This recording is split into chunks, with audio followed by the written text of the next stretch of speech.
اعوذ باللہ من الشیطان الرجیم بسم اللہ الرحمن الرحیم۔ قتل ناحق ایک بدترین گناہ ہے۔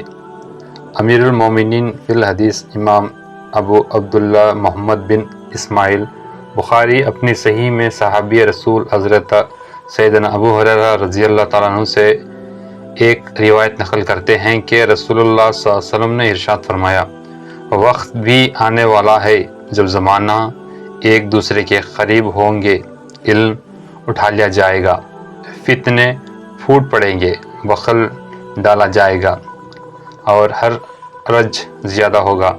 صحابہ نے یہ سن کر عرض کیا، اے اللہ کے رسول صلی اللہ علیہ وسلم، حرج کے کیا ہے؟ آپ نے فرمایا، قتل و غارت گری۔ حدیث والا کی روشنی میں جب ہم اپنے ماحول پر ایک دائرانہ نظر ڈالتے ہیں، گرد و پیش کا سرسری جائزہ لیتے ہیں اور روز مرہ پیش آنے والے واقعات کو پڑھتے ہیں یا دیکھتے ہیں تو صاف طور پر محسوس ہوتا ہے کہ ان دونوں قتل خون ریزی کی وبا عام ہے۔ دنیا کی چند کوڑیاں یا مختصر سی زمین و جائیداد کے لیے کسی کو قتل کر ڈالنا معمول بن چکا ہے۔ چھوٹی چھوٹی بات کو لے کر باپ بیٹے سے، بھائی بھائی سے، شوہر بیوی سے اور پڑوسی پڑوسی سے آمدہ پیکار ہے۔ جوں جوں زمانہ ترقی کرتا جا رہا ہے، انسانیت مٹتی جا رہی ہے، مروت ماحل بزوال، غربت کی کوئی اہمیت باقی نہ رہی، بے لوث دوستی کا تصور بھی محال ہو چکا ہے۔ انسانی جان تو مچھر اور مکھی سے بھی کمتر حقیر ہو گئی ہے۔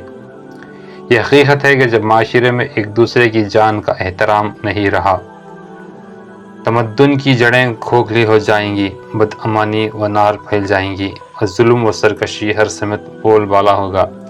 یہ وہ نقطہ ہے جو سورۃ المائدہ میں حابیل اور قابیل کے واقعے کے بعد اللہ تعالیٰ نے بیان فرمایا ہے کہ جس کسی نے ایک انسان کی جان بھی جان کے بدلے یا زمین میں فساد پھیلانے کے لیے لی تو اس نے گویا پوری نوح انسان کی قتل کر دیا، اور جس نے ایک انسان کو زندگی دی، اس کی جان بچائی، اس نے گویا پوری نوح انسان کی جان بچائی۔ اس لیے حقیقتاً قتل ناحق انسانی تمدن کی جڑوں کا کاٹتا ہے۔ یہ کسی درجات حیرات کا مقام ہے کہ وہ دین، دنیا سراپا عدل، انصاف اور پیام امن بن کر آیا تھا۔ وہ رسول جو رحمت للعالمین بن کر بھیجے گئے تھے، وہ صحابی رضی اللہ عنہم جو محبت شفقت سے نوح انسان کی خدمت کے خواہار تھے، اب انہی نام لیوا ایسے مظلم ڈھار ہیں اور ظلمت و بربریت کا شرمناک مظاہرہ کر رہے ہیں، جن کے ذکر سے کلیجہ منہ کو آنے لگتا ہے۔ قرآن و حدیث کی تعلیمات پر غور کرنے سے اندازہ ہوتا ہے کہ انسان درندگی خواہ ریزی کے پیچھے براہ راست بالواسطہ تین عوامی کارفرم ہے۔ تینوں عمل وہی ہیں جن کو جڑ سے عموماً تمام انسانی کمزوریاں جنم لیتی ہیں اور انسانیت کو تباہ و برباد کر دیتی ہیں۔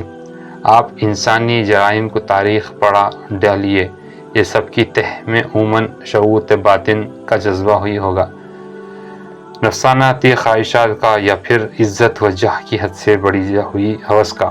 اللہ اور اس کے رسول صلی اللہ علیہ وسلم کے نزدیک بندہ مومن جسم و جان اور عزت کی و آبرو کی اہمیت خانہ کعبہ سے بھی زیادہ ہے۔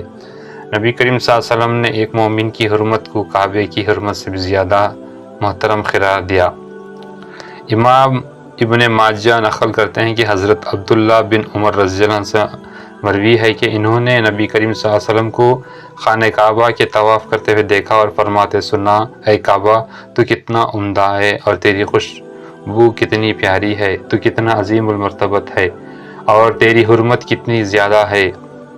قسم ہے اس کی ذات جس میں ہاتھ میں محمد کی جان ہے، مومن کی جان و مال کی حرمت اللہ کے نزدیک تیری حرمت ہے زیادہ ہے، وہ اہمی مومن کے بارے میں نیک گمان ہی رکھنا چاہیے۔